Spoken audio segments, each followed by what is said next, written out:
Welcome to Eric Wade Whiskey Studies. In this video, I'm going to do a review of a very special bottle. This is the Ardbeg Kildalton 2014 edition. This is a bottle that I brought back from my last trip to Scotland when I visited Ardbeg Distillery on Islay. And you may have never even heard of Kildalton because this is a distillery only edition, and it's a bottle that is produced as a fundraiser for very important historical sites. But before I get into this whiskey, here are my notes on Kildalton, the Kildalton Cross, the parish, and this whiskey. One of the advantages of booking a tour with Scottish roots is the driver of the van and tour guide was very knowledgeable about important local historical sites, and from time to time we would stop to visit the location. On my 8th day in Scotland in June 2018 and 2nd day on Islay, one of those sites was the 8th century parish church of Kildalton. The Kildalton cross is a monolithic high cross in Celtic cross form in the churchyard of the former parish of Kildalton, which in Scottish Gaelic means Church of the Foster Son, which is a reference to St. John the Evangelist, who at Jesus' crucifixion became the son of Mary. The parish church is located on the island of Islay in the Inner Hebrides, Scotland. It was carved probably in the second half of the 8th century AD and is closely related to the crosses of similar date on Iona. It is often considered the finest surviving Celtic cross in Scotland and is certainly one of the most perfect monuments of its date to survive on Western Europe. The Kildalton cross features an icon image of the Virgin and Child, which is closely related to similar Virgin and Child icons found on St. Martin's Cross and St. Oran's Cross on Iona. A simpler cross of late medieval date stands nearby. While visiting Ardbeg Distillery, I was able to purchase a bottle of the Ardbeg Kildalton, which is very difficult to find outside the distillery. The limited edition Ardbeg Kildalton 2014 is matured in ex-bourbon and ex-sherry casks and bottled at 46% alcohol by volume with no chill filtration.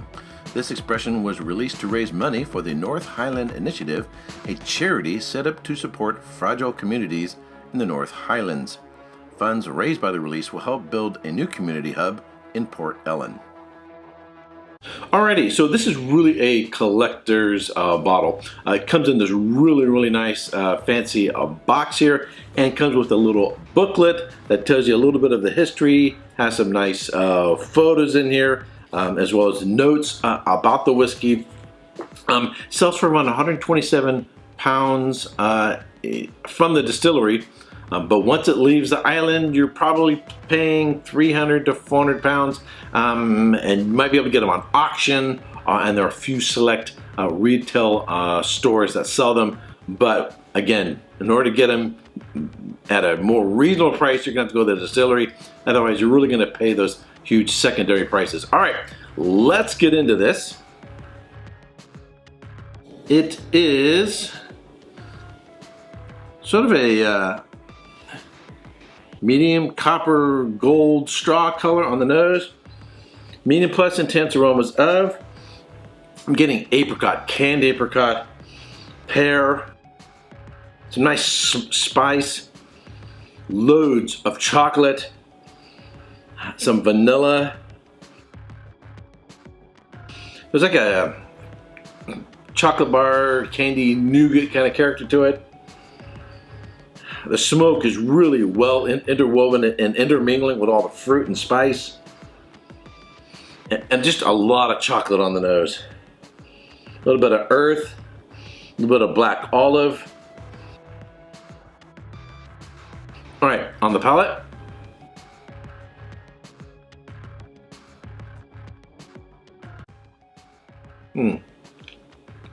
At 46% alcohol by volume,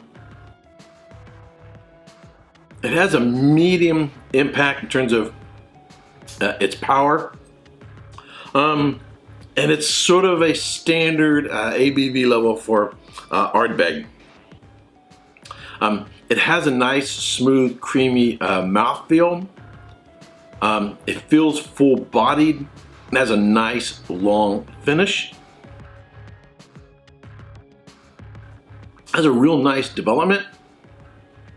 Again, those canned apricots, peach, maybe a little bit of tropical notes, maybe grilled apples, cinnamon, vanilla, caramel, toffee, chocolate, smoke interwoven with all that, and has a nice long, I would say, hint of spice and chocolate and smoke on the finish. Really nice. However, this is a neck pour. I haven't gotten that far down into it. But even from a neck pour, I'm really liking this whiskey. What would I give it? I'd give it a solid 90 points.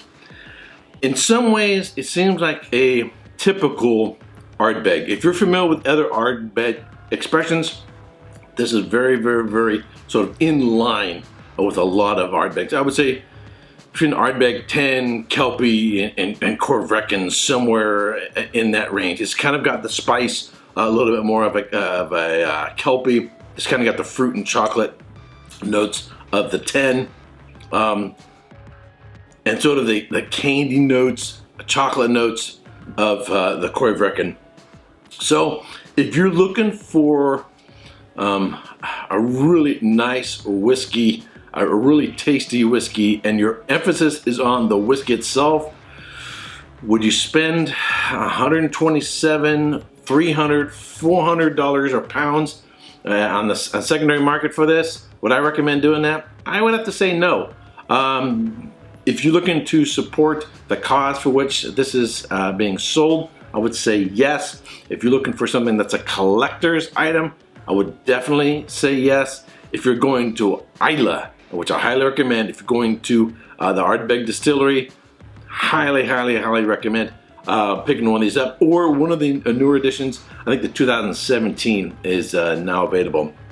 Alrighty, score-wise, I'm going to give it a solid 90 points. But if you're just looking for a bottle to drink, for that same money, you can get a lot of other Ardbegs for a lot less. All right, if you subscribe to this channel, I want to thank you very much. If you haven't yet subscribed, you like watching my videos, I would greatly appreciate it if you would subscribe, give it a thumbs up, share with your friends on Facebook, Twitter, and the other social networking channels. Until next time, cheers. Hey, if you like my review, be sure to check out these other whiskey videos.